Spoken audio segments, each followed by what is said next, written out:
दिल्ली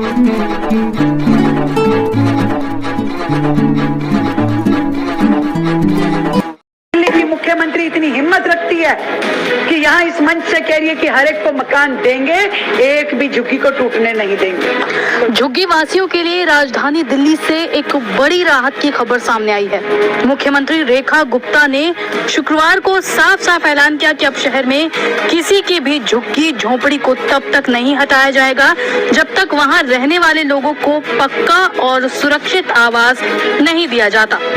एक मस्जिद से सटी जमीन पर चल रहे तोड़फोड़ अभियान के दौरान स्थानीय लोगों और प्रशासन के बीच हिंसक झड़प हो गई। इस घटना में कम से कम 5 पुलिसकर्मी घायल हो गए।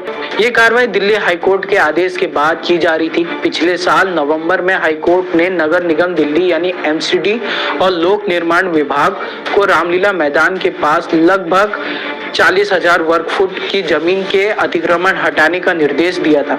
इस जमीन पर सड़क, फुटपाथ और बैंक्वेट हॉल, पार्किंग और एक निजी जांच केंद्र बने हुए थे। इस आदेश को लेकर मस्जिद प्रबंधन समिति ने हाईकोर्ट में याचिका दायर की थी। समिति का दावा था कि ये जमीन वक्फ की संपत्ति है और इस पर फैसले लेने का अधिकार केवल वक्फ ट्रिब्यूनल का है। समिति ने यह भी कहा कि वक्फ बोर्ड को वो किराया भी देते आ रहे हैं। हालांकि एमसीडी का कहना है कि वर्ष 1940 में केवल 0.195 एकड़ जमीन ही मस्जिद के लिए लीज पर दी गई थी। उसके बाहर की जमीन अवैध कब्जा की गई है। पिछले महीने एमसीडी ने साफ कर दिया था कि मस्जिद की निर्धारित जमीन से बाहर बने सभी ढांचों को गिरा दिया जाएगा। अधिकारियों का कहना है कि उन्होंने वक्फ बोर्ड या मस्जिद समिति की ओर से कोई वैध दस्तावेज नहीं मिले थे। 4 जनवरी को जब अधिकारी जमीन के नापजोख के लिए पहुंचे थे तब भी स्थानीय लोगों ने विरोध प्रदर्शन किया था।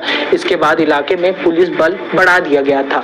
इसी बीच मस्जिद समिति की याचिका पर हाई कोर्ट में सुनवाई हुई, जिसमें कोर्ट ने एमसीडी, शहरी विकास मंत्रालय और दिल्ली वक्फ बोर्ड से 4 हफ्तों में जवाब मांगा। अगली सुनवाई 22 अप्रैल को होनी है। आज सुबह करीब 30 बुलडोजर और 50 डंपर लेकर एमसीडी की टीम मौके पर पहुंची थी।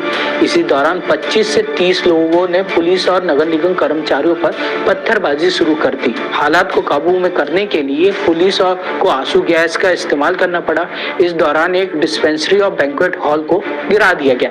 पुलिस ने बताया कि स्थिति अब नियंत्रण में है। पत्थरबाजी में शामिल लोगों के खिलाफ मामला दर्ज कर लिया गया है और अब तक 5 लोगों को हिरासत में ले लिया गया है। फिलहाल इलाके में भारी पुलिस बल तैनात है और प्रशासन स्थिति पर नजर बनाए हुए है।